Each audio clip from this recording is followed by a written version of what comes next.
Merci, Madame Pérez. Madame la Présidente, je constate que nous préparons un Conseil européen alors que le président Van Rompuy n'est pas là. Je constate que la question de l'union économique et monétaire a été rajoutée à cet ordre du jour parce qu'il n'a pas pu être traité au mois de juin, car nous attendions le résultat des élections en Allemagne. Et je constate que vraisemblablement le Conseil européen d'octobre devra reporter la vérité de la discussion sur une véritable union économique et monétaire au Conseil européen de décembre, parce qu'il attend un gouvernement en Allemagne. En attendant, la question de l'emploi des jeunes est sur la table.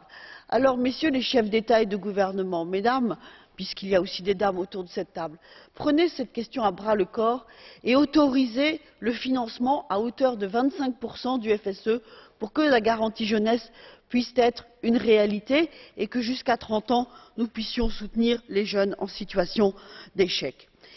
Sur les véritables unions économiques et monétaires, vous allez pour la première fois véritablement aborder le débat sur cette dimension sociale. Mais c'est très paradoxal parce que dans cette dimension sociale, vous dites, et tout le monde le dit, il faut mettre en valeur le dialogue social.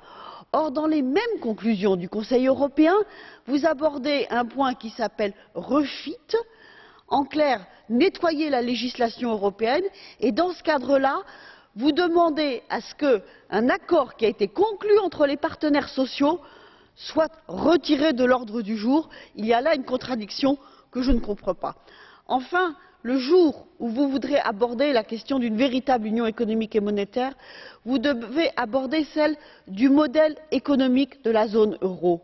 Car ce n'est pas à travers des logiques de sanctions, de conditions macroéconomiques que vous permettrez à ce qu'à la périphérie de la zone euro, les gens puissent y vivre et travailler, qui est le modèle européen auquel la plupart des Européens aspirent. Merci, Madame la Présidente.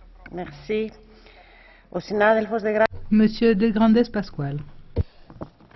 Sí, gracias, señora presidenta. Merci, Madame la Présidente.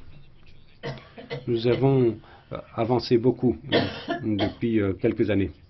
Nous avons évité que l'euro ne disparaisse, que certains pays